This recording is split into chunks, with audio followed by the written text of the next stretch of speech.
Welcome to this episode of Beacon Web News. I'm Carisha Graham. To celebrate Women's History Month, Gender and Sexuality Center is hosting a Women's History Month Trivia Night. It is a night of fun and to test your knowledge with Women's History Month. There will be a prize for the top 3 winners. This event will take place tonight at 7 p.m. to 8 p.m. Professor Dr. Thomas Byrne will be speaking about the graduate school application process and what to expect. There will be a brief presentation and then questions can be asked. This event is open to all students regardless of major or class. Pizza and refreshments will be provided. This event will take place tomorrow, March 27th at 5 p.m. in Bowman, room 122. Our reporter Dylan Schenk brings us the last on Merck, offering insights into the Multicultural Education Center. Hello, my name is Dylan Schenk, and I'm reporting to you with BWN. Amid recent construction in Campus Center, including the addition of the Sullivan Lounge, the Merck has made a wonderful comeback in a new space. Hello, my name is Arlene Theodore. My pronouns are she and hers, and I currently serve as the Director of Diversity, Equity, Inclusion, and Justice Initiatives here at MCLA, and I support marginalized students. So currently the Merck is open. It is just under construction, so we hold all our e-board meetings over there and all our programs, and if students want to come in during the day just to kind of visit, play at the pool table, use the computer, you are definitely free and welcome to do so. But again, it is currently open, just under construction. So the Multicultural Education Resource Center is an affinity space. And what an affinity space is, it's a space for marginalized groups of people to come out, hang out, be in representation, as I mentioned earlier, and be in community. So this space was created years ago, and it's essentially just a relaunch just to make it more comfortable, I would say. The space before was very small. It could fit about 6 to 7 people in there comfortably. This time around, we can fit up to 50 people in there comfortably. So just really a space, again, for folks just to be in community and feel comfortable with each other. And that was the reason and the purpose why it was created. That's all from me today. If you have any more questions about the Merck, feel free to email Arlene Theodore. Have a great day, and back to the studio. For students who uses music as a self-care routine, this is your time to shine. Have a blast listening to Drew Angus singing and playing his guitar at the Achievement Lounge in 375 Church Street, North Adams. Students are welcome to enjoy a free concert of Americana music.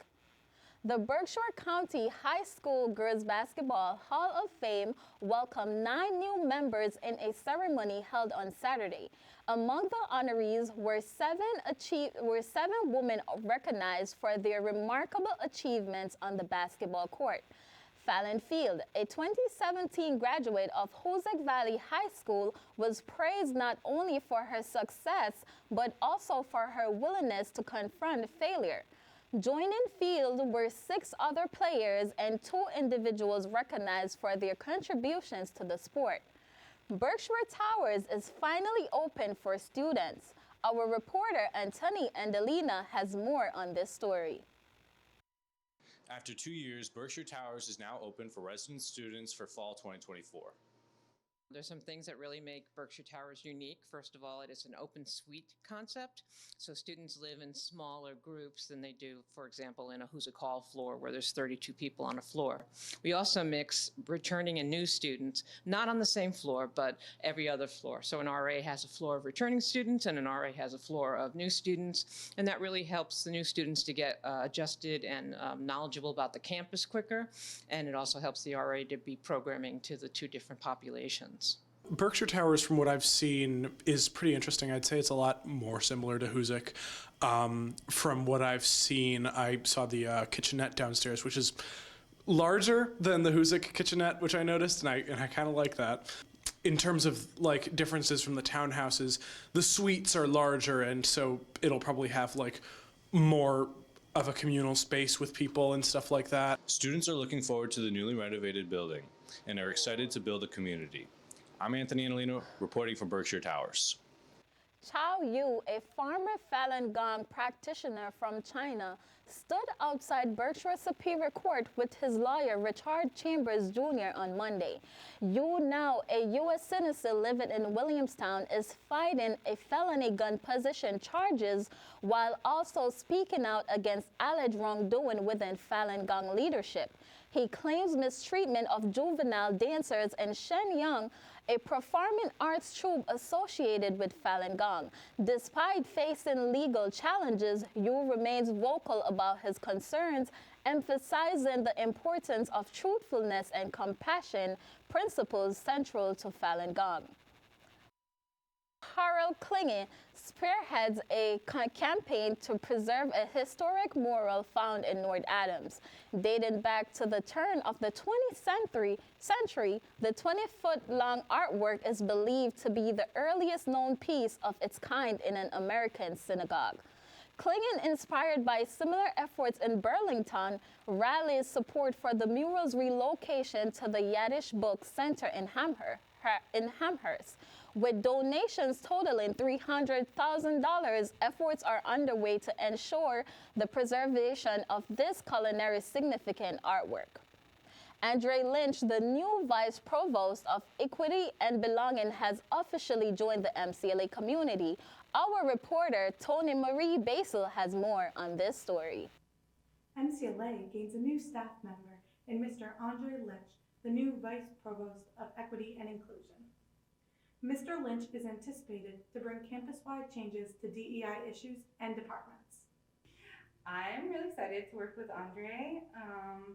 I think he brings a lot of experience to the role, and he just really is a people person, so I feel like he is going to listen very closely to faculty, staff, students. He's going to figure out how to make MCLA an even more inclusive place, so I'm really excited to work with him. I feel like it's very cool that MCLA included students in the process, just because this person's going to be working directly with us, working directly with our community, and they have a lot of say in how certain things are going to go down on campus, and I feel like it's very important to have student input, and also particularly just to get other opinions and other perspectives in on the situation, particularly because, we're at a different generation than a lot of the people who would be hiring this person, so it's just nice to have just a multitude of perspectives.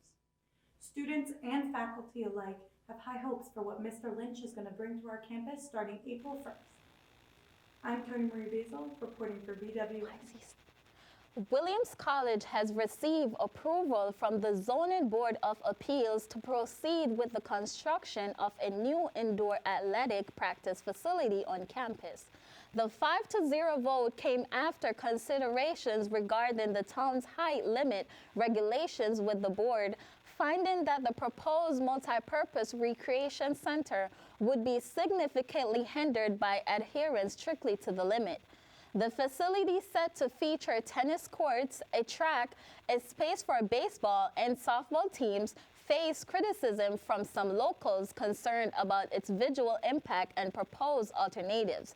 The college aimed to mitigate concerns and move forward with construction pending further approvals. Dalton's Planning Board approved a joint housing rehab initiative with Bickett. The move supports a community development block grant application aiming to tackle shared challenges in both towns. The program targets improving housing conditions for low to moderate income residents while exploring various housing options. Despite uncertainties, the board sees value in inclusion. The initiative addressed deferred maintenance and code violations crucial for economic vitality.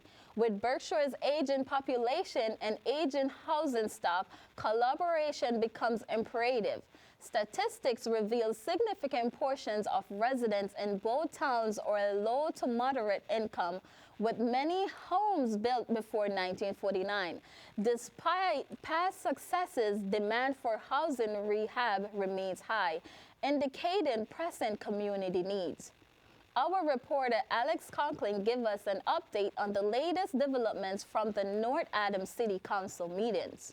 live in a North Adams City Council meeting where decisions are made that impact our community. Tune in as citizens engage in passionate debates shaping the direction of North Adams. Local community. Mayor Jennifer Maxey of North Adams addressing the City Council. Here is Mayor Jennifer Maxey of North Adams presenting an award. While the North Adams City Council meeting ended on a good note, tune in for more updates. This is BWN. I'm Alex Conklin. Pittsfield City Council's agenda, spanning over 400 pages, highlights key discussions on Pittsfield public schools and street upgrades. Among notable items, Superintendent Joseph Curtis proposes a combined elementary building at Crosby Elementary site, aiming to revamp community school and Crosby with shared facilities due to outdated infrastructure. The estimated timeline suggests feasibility study in 2026 with construction stated from 2027 to 2029. Additionally, Mayor Peter Marchetti seeks council support for a resolution urging full inflation adjustment of Chapter 70 school aid for fiscal year 2025, aiming to address the district's $3.7 million budget shortfall. Street improvement plans, including resurfacing and safety measures on West Street, are also on the agenda, reflecting community concerns and proposed solutions. Across Massachusetts, residents of manufactured housing communities confront escalating rents and neglect from absentee owners. Efforts to stabilize rent and protect residents gain momentum, with proposed legislation aiming to curb excessive rent hikes. In the face of uncertainty, communities like Rocky Knoll Estates grapple with the prospect of losing their homes, underscoring the urgent need for equitable solutions to safeguard affordable housing. Jeannie Warshi, a resident of Rocky Knoll Estates in Taunton, expressed a heartfelt desire. If she were to win the Powerball, she would purchase the 158 lot mark where she resides. Warshish and fellow residents have long harbored this aspiration, seeing ownership as a means to maintain affordable rents and reinvest profits into the community. Despite facing yearly rent increases, Warish remains steadfast in her hope to secure a stable future for herself and neighbors.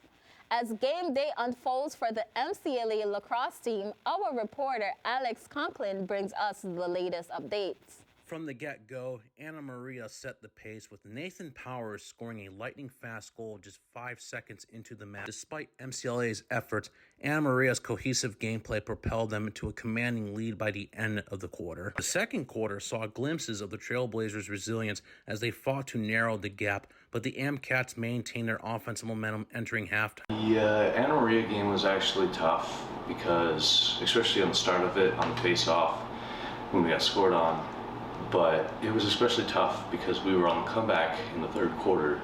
We ended up losing it in the fourth, but I think if we played them again with most of the players that we have now, it'd be a different story. The third quarter witnessed a resurgence from MCLA with Luke Ross and his teammates mounting an impressive comeback. As the game progressed into the final quarter, the Trailblazers continued to fight tooth and nail, but the Amcats' strategic prowess proved too much to overcome. Anna Maria secured their first win of the season. The MCLA Trailblazers find themselves facing the challenge of regrouping after their second defeat of the season. This is BWN. I'm Alex Conklin. Now from the Beacon. On Friday, February 23rd, an event called A Step into History, where students were given the chance to learn about the historical importance and cultural impact of step on the Black community. Stepping is a physical art form that uses stomping, claps, and spoken word to produce complex rhythms. The event was run by Nexus, the step team here at MCLA. On Friday, February 3rd, RHA was serving mocktails in the campus center marketplace from 11 a.m. to 1 p.m. The event was hosted by Area Coordinator Rob Lopez and Area Coordinator Cheyenne Lazalo, as well as a few students. It was held to create a fun space for students to chat and sip on a freshly made mocktail. If you're an MCLA student, the name Bobby Lane may sound very familiar. If not, you may very well have heard his voice, whether it's because of his role as a catcher for the Trailblazers basketball team, his work toward an up-and-coming career as a rapper under the name Call Me Bob, or serving as the main public address announcer for MCLA athletic events. You can read more stories on the onlinebeacon.com. That's it for this week. To stay up to date with BWN, you can follow us on Facebook at facebook.com/MCLABWN. Thanks for watching, and we'll see you in a week.